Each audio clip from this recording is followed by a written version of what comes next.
भी ना कभी कभी समझ में नहीं आती हूँ मुझे। तुम जानती हो ना इन लोग, फिर भी तुमको इनके साथ रहना, जीने नहीं देंगे तुम्हें।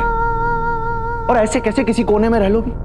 ऐसा घर का कोई कोना है जो प्रीतो और हरक से बचा हुआ? ऊपर से रावी और शन्नो चाची, उन्हें तो बस मौका चाहिए। किन्नरों की दुनिया से तुम्हें निकालना है। अब क्या करोगी? मरो घुट घुट के? और क्या क्या सोच के ये फैसला लिया था? हाँ, कुछ बोलोगी? मैं घर के किसी भी कोने में घुट घुट कर जी सकती हूँ जी, पर आपको आपके घर से, आपके परिवार से और आपकी माँ से अलग होते हुए नहीं देख सकती हूँ। माँ से अलग होने का गम क्या होता है बहुत अच्छे से जानती हूँ जी।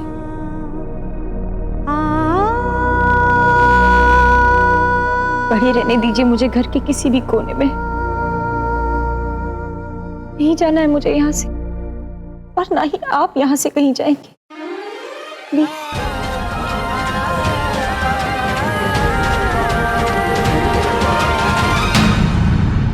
अगर वो किन्नर किड़किड़ा कर नहीं रुकती तो हरमन घर छोड़कर चला जाता ना। चला जाता। प्रीत,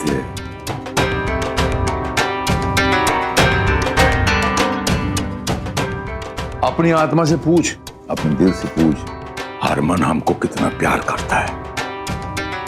जवाब मिल जाएगा। उम्र का तकाजा है तो ये बात अच्छी तरह जानती है। ठीक है, वो किन्नर जो है वो हरक का कांटा बांध गई है। हरक सिंह ने जिंदगी में अपने आप इतना मजबूर कभी नहीं समझा अपने आप को। मजबूर तो अब हमें करना होगा उस किन्नर को।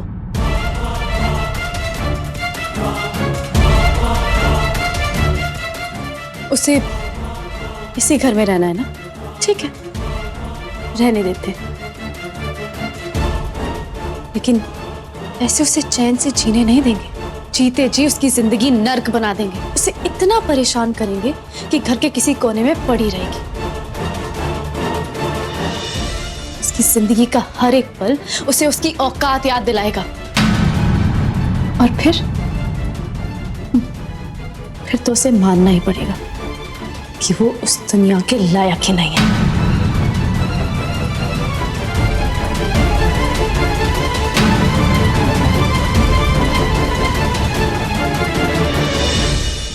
तरीका आप चाहे जो भी,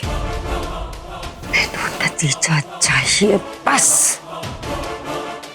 मेरे पुत्र की जिंदगी अब सौम्या की बर्बादी से जुड़ी है तो मैंने कोई फर्क नहीं पड़ता। कोई फर्क नहीं पड़ता कि सौम्या इस घर से बाहर निकलकर बर्बाद हो या फिर इस घर के अंदर रहकर।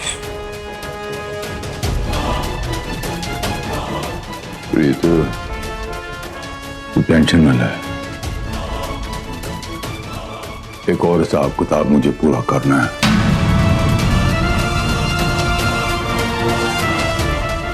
उसके बाप से हरक सिंह एक बार सोच लेता है, नहीं छड्डांगा मैं।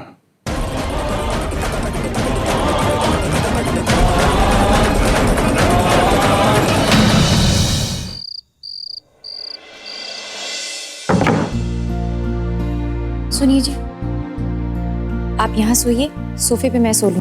कोई ना, तुम जहाँ सोती हो वहीं सो। मुझे सोफे पे सोने की आदत हो गई। नहीं जी, आपका कमरा है, आपका बेड है, आप यहाँ सोएंगे, मैं वहाँ आराम से सो लूंगी। नहीं, पहले तुम मेरी पत्नी बन के रही, इसलिए तुम्हें बेड पे सुलाया और खुद सोफे पे सोया।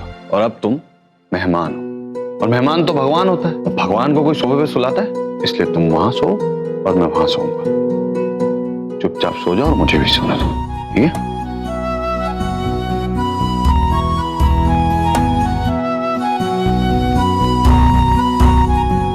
ठीक है, मैं नहीं सोऊंगी।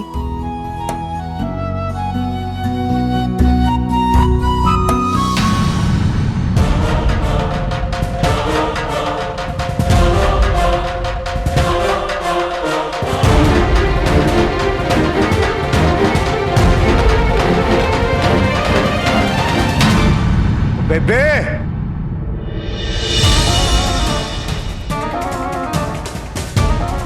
ओ बेबे किथे तू?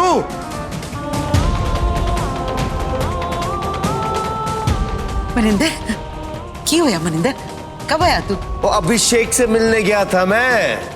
वो बड़ा चंगा मुंडा है, हीरा है हीरा। सब कुछ जानने के बाद भी सुरभि से शादी करने के लिए तैयार है।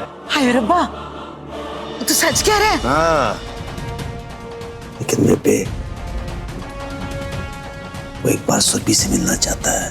अच्छा, शादी होनी है मगर शादी। मैंने पता से मनिंदर जरूर कुछ न कुछ करूंगा, तभी तो इसने जलंधर जाने की रट लगा रखी थी। मेरी निम्मो की चिता की आग ठंडी नहीं हुई और इसे शादी की पड़ी है। मैंने कभी सोचा भी नहीं था पापा इतने गिर जाएंगे। जीते जी तो मेरी माँ को ना रिस्पेक्ट दे पाए ना प्यार। एटलीस्ट उनके मरने के बाद तो उनकी कदर करनी चाहिए थी ना इन्हें। पुत्र, तो अभिषेक नु फोन लगा गल करना ਉਹਦੇ ਨਾਲ। पता नहीं मनिंदर ने उनकी क्या होगा। फोन पे लगा।